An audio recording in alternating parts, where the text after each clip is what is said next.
राधे राधे भाई और बहनों, आप सभी को मेरा प्यार भरा नमस्कार। और मैं अपने YouTube channel music with Poonam में आप सभी का बहुत बहुत स्वागत करती हूँ। आज मैं पुनः उपस्थित हुई हूँ अवसान माता की एक सुंदर सी कहानी लेकर, जो बहुत ही शिक्षाप्रद कहानी है। तो प्लीज कहानी को पूरा सुने। अवसान माता की कथा को बीच में अधूरा नहीं छोड़ना चाहिए, इससे दोष लगता है। और अगर पसंद आए तो ज्यादा से ज्यादा लाइक करें, शेयर करें, और चैनल को अभी तक सब्सक्राइब नहीं किया है तो प्लीज चैनल को भी सब्सक्राइब करके बेल आइकन को प्रेस कर दे, ताकि सारे अपडेट्स आपको मिलते रहें। एक बार प्रेम से बोलो अवसान माता की जय। एक गांव में एक देवरानी और एक जेठानी रहती थी। देवरानी के पास काफी धन दौलत था, क्योंकि उसका पति बहुत ही अच्छी कंपनी में नौकरी करता था और बहुत ही पैसे कमाता था। लेकिन जेठानी के पास कुछ भी नहीं था, क्योंकि उसका पति खेती में काम करता था। देवरानी के पास गहने कपड़े इतने थे कि वो कहीं जाती तो समझ ही नहीं पाती थी कौन सी पहने कौन सी ना पहने। लेकिन जेठानी के पास मात्र 2 साड़ियां थी, एक पहनती थी तो एक धोती थी। खाने पीने के लिए भी किसी तरीके से 2 टाइम रोटी दाल का जुगाड़ उसके यहाँ हो जाता था।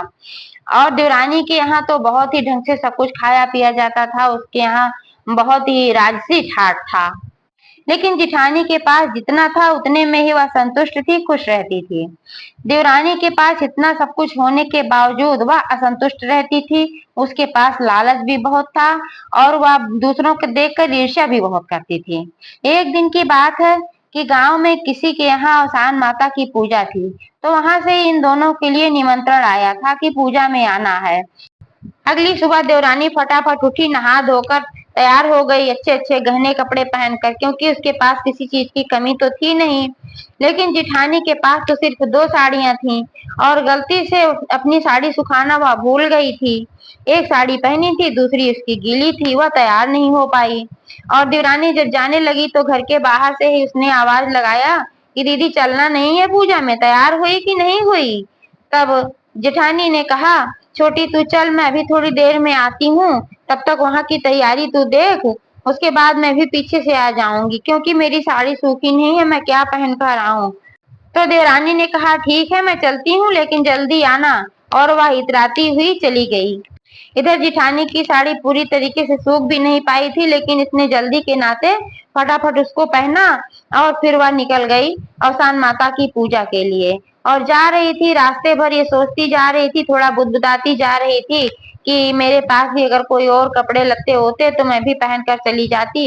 यही 2 साड़ी की समस्या से मैं देर कर दी और सभी लोग मेरा इंतजार कर रही होंगी, भूखी प्यासी सभी लोग बैठी होंगी।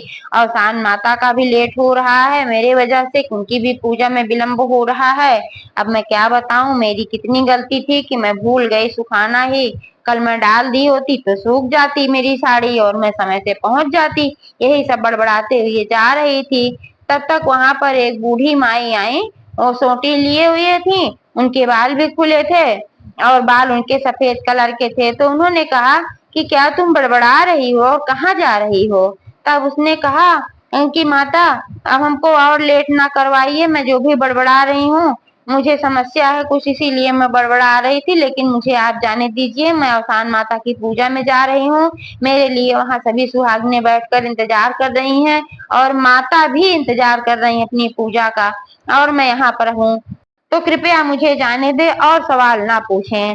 तब बूढ़ी माई ने कहा, अरे बताओ तो बिटिया, क्या बात है, किस लिए इतना परेशान हो, शायद मैं तुम्हारे दुख दूर कर सकूं।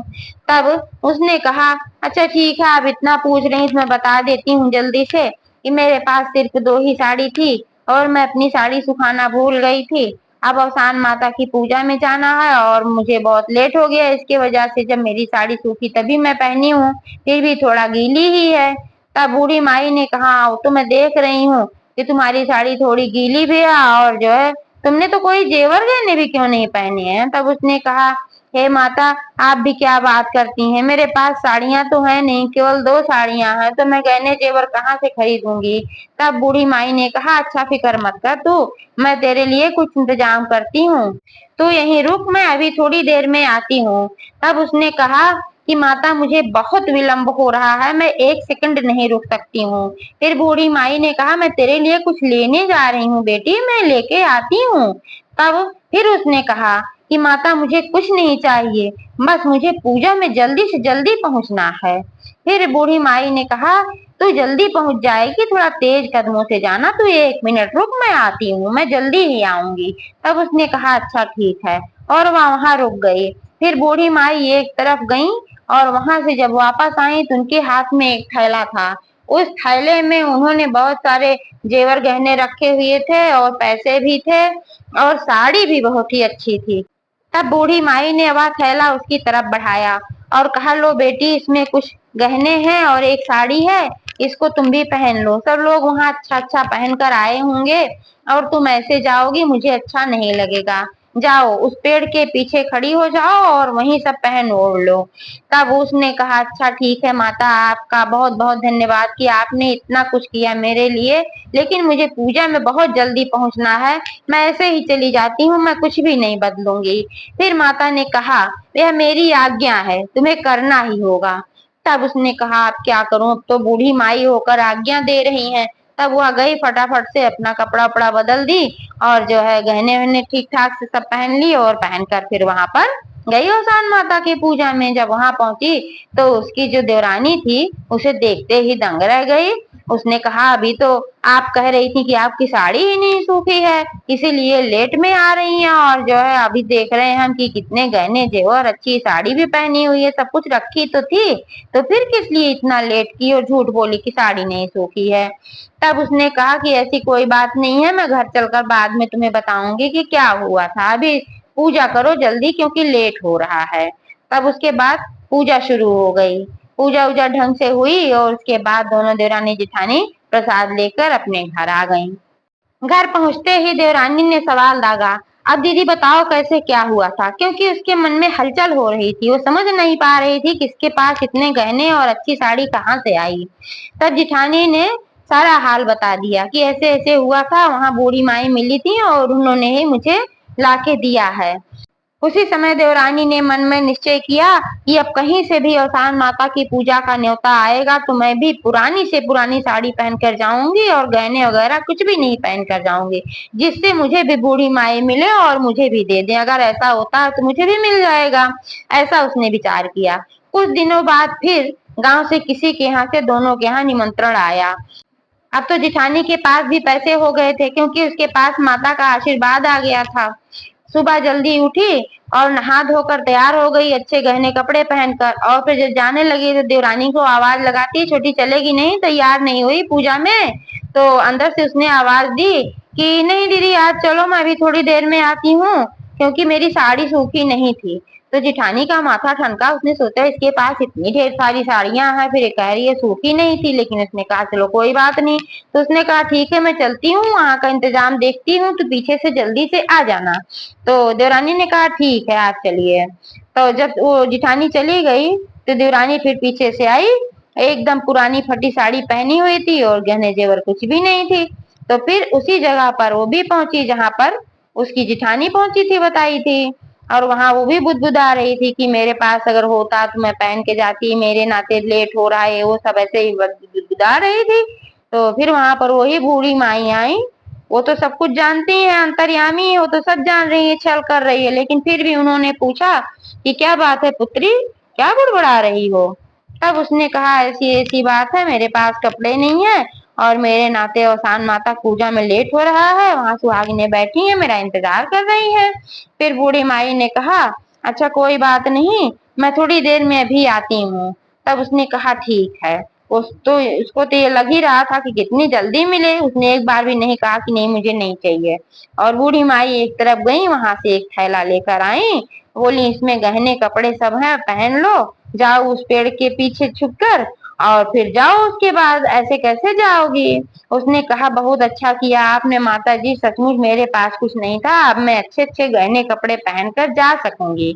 यह कहते हुए बहुत ही खुशी से जल्दी से माता के हाथ से थैला ले लिया और पेड़ के पीछे चली गई। पेड़ के पीछे गई, जैसे ही उसने अपनी पुरानी साड़ी उतारी और सोचा कि नई साड़ी इसमें से निकाल कर पहन लूं, इतनी तेज आंधी आई, इतनी तेज आंधी आई कि उसका जो नया वाला थैला माता ने दिया था, थैला सहित पूरा उड़ गया, गहना जेवर जो भी था, और जो साड़ी उसने पहनी हुई थी उसकी वो भी साड़ी उड़ गई। अब क्या करे, उस तो निर्वस्त्र हो गई, अब बहुत परेशान हो गई, अब कैसे क्या करें। तब वो वहीं से आवाज लगा रही है, बूढ़ी माई मेरे तो सारे कपड़े उड़ गए, मैं क्या करूं। अब बूढ़ी माई क्यों बोलने वाली है, इतना खड़ी होके मुस्कुरा रही है कि अपनी करनी का फल भोगो। वो तो सब कुछ जानती थी, वहां से ऐसे ही आवाज लगा रही थी, लेकिन बूढ़ी माई नहीं बोली। अब वहां जो ही पेड़ के पीछे वह छुप कर बैठी थी, तब जब उसको आहट मिली, उधर से रास्ते से सब औसान माता की पूजा से वापस लौट रही हैं, तो फिर उसने पीछे से आवाज लगाई पेड़ के कि अरे बहनों, मुझे मेरे घर पर जाकर मेरे घर से थोड़े कपड़े वगैरह भिजवा देना। तब सब लोगों ने कहा कहाँ से आवाज आ रही है, तो फिर देखा जाके पेड़ के पीछे वो छुपी बैठी थी। तो सब लोगों ने देखा और कहा अरे ऐसे कैसे बैठी हो तुम, यहाँ कपड़े वपड़े क्यों नहीं पहनी हो, पगला गई हो क्या। तुम्हारे इंतजार में पूजा भी नहीं हुआ, हम लोग लौट कर चली आ रहे हैं, इतनी देर हो गई। अब जिनके घर पूजा थी उन्होंने कहा कि अब अगले बृहस्पतिवार को करेंगे, क्योंकि सासू आज्ञा पूरी ही नहीं हुई, और तुम यहाँ छुपी बैठी हो कपड़े वपड़े उतार कर, क्या बात है।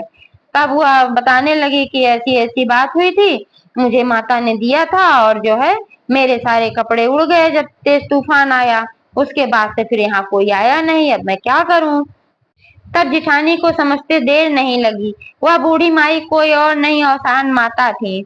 उसने कहा छोटी, तूने माता के साथ छल किया था, इसी कारण तुझे यह समस्या प्राप्त हुई है, और कोई बात नहीं है, तूफान एक ही सेकंड के लिए आया था ना। उसने कहा हाँ, कहीं वो माता ने तूफान लाया था तुझे सबक सिखाने के लिए, क्योंकि तूने माता के साथ छल किया था।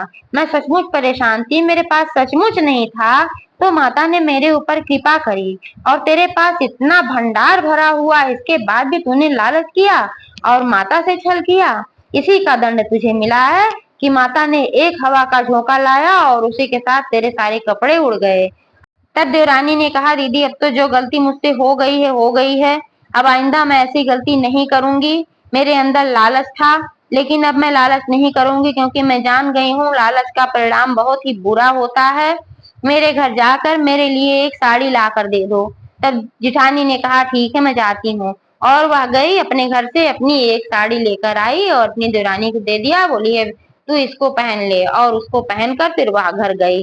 तो लालच बहुत ही बुरी बला होती है, वह भी माता के साथ छल, ये तो बहुत ही खराब बात थी। माता तो सब कुछ जानती हैं, भगवान तो सब कुछ जानते हैं। एक बार प्रेम से बोलो तान माता की जय।